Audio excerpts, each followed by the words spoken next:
This might surprise you, but according to the US government, I'm considered white. That's because on the US Census, there is no option for Middle Eastern or North African, also known as MENA Americans.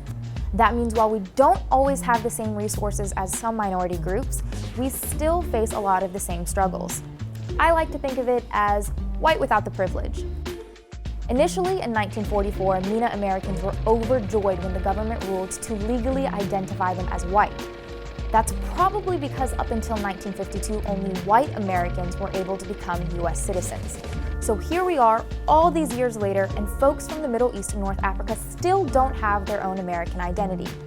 But that could change in the next census, which might mean for the first time we'll actually know how many MENA Americans there are. Right now, estimates range from 1.5 million to 3.6 million, and some experts even think closer to 6 million people.